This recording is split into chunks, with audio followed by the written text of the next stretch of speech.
غیر مسلموں کے ہوٹل میں کھانا کھانا، جہاں ہم رہتے ہیں وہاں غیر مسلم کے ہوٹل بھی ہیں، کیا ان کے ہاں کھانا کھانے میں کوئی حرج ہے؟ مہران خان۔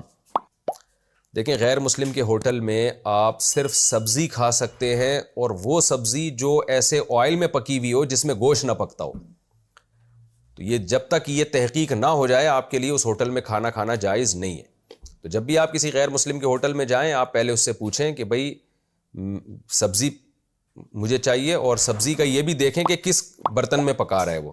ایسا تو نہ ہو کہ اس جس برتن میں سور بنتا ہے یا کتا بنایا جا رہا ہے اسی برتن میں، یعنی اسی آئل میں جو ہے سبزی پکائی جا رہی ہے، تو وہ بھی حرام ہو جائے گی۔ تو یہ تحقیق ہو جائے تو پھر آپ کھا سکتے ہیں۔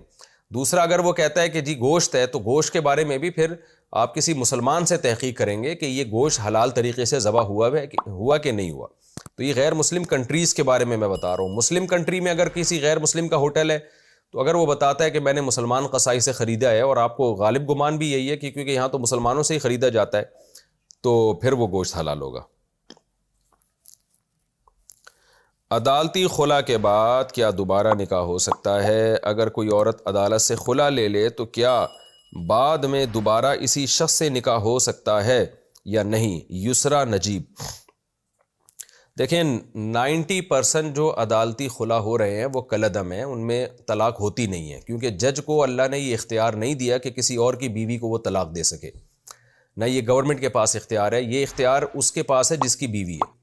تو 90% جو ہماری عدالتوں میں خلا کی ڈگریاں تھمائی جا رہی ہیں، اور اس پہ ہماری مذہبی تنظیمیں بھی الحمدللہ بڑے زبردست طریقے سے خاموش ہیں۔ اور جب جنرل مشرف نے یہ عدالتی خلا کا لاء پاس کیا تھا، تو اس وقت ہماری تمام سیاسی مذہبی تنظیمیں، اسلامی نظریاتی کونسل، سب الحمدللہ خاموش تھے، اور اب تک خاموش ہیں، اور جو ان کی حرکتوں سے لگ رہا ہے کہ قیامت تک وہ خاموش ہی رہیں گے۔ ان کے یہ مسائل ہی نہیں ہیں۔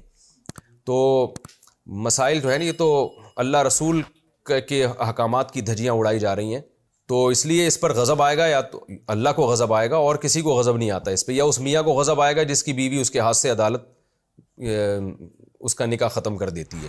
باقی کسی کو اس سے کوئی تکلیف نہیں ہوتی۔ تو اللہ تعالیٰ کا ایک دن ہے، قیامت کے دن اللہ نے حساب و کتاب لینا ہے، تو ان تمام لوگوں سے لینا ہے جو اس قانون کو تبدیل کرنے کی طاقت رکھتے ہیں مگر اس قانون کے خلاف آواز نہیں اٹھاتے۔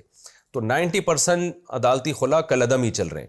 ہاں، کچھ کیسز ایسے ہوتے ہیں جن میں واقعی عورت جو شوہر پہ الزام لگاتی ہے، وہ الزام بھی ایسے سنگین نوعیت کے ہوتے ہیں کہ اس میں شوہر عدالت کو یہ حق ہوتا ہے کہ وہ نکاح ختم کر دے، اور ان الزامات کو عورت دلائل سے ثابت بھی کر دیتی ہے۔ تو وہ پروسیس سے اگر پورا گزرا گیا ہے اور پھر عدالت نے خلا دیا ہے، تو پھر اس میں وہ خلا معتبر ہوگا۔ ہوتا وہ فسخ نکاح ہے، لیکن اس کو جہالت میں خلا کہہ دیا جاتا ہے۔ تو اس لیے ہم جو جس عالم سے بھی آپ پوچھیں گے وہ آپ کو یہی بتائیں گے عدالتی خلا کے بارے میں، کہ کسی نے بھی عدالت سے، کورٹ سے خلا لیا تو باقاعدہ کسی ریلائبل ادارے سے وہ کورٹ کے ڈاکومنٹس بھیجیں، اور ان سے فتویٰ لیں کہ یہ خلا شریعت کے مطابق صحیح ہوا بھی ہے کہ نہیں ہوا۔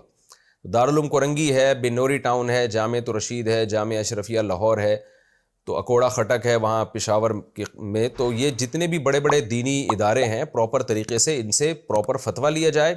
اس فتوے میں اگر یہ بات آ گئی ہے کہ یہ خلا ہو گیا ہے، تو پھر نکاح ختم ہو جائے گا۔ اور اگر اس فتوے میں یہ بات ہے کہ خلا یہ کالعدم ہے، تو پھر نکاح ختم ہی نہیں ہوا، تو دوبارہ نکاح کرنے کی ضرورت ہی نہیں ہے، عورت اپنے سابق شوہر کے نکاح میں باقی ہے۔ تو اگر فتوے میں یہ بات آ جائے کہ یہ خلا معتبر ہے، خلا ہو گیا ہے، تو خلا پھر ایک طلاق بائن ہوتا ہے، اور ایک طلاق بائن میں میاں بیوی دوبارہ نکاح کر سکتے ہیں، عدت کے اندر بھی، عدت کے بعد بھی۔ بہتر یہی ہے کہ ایسا کر لیں۔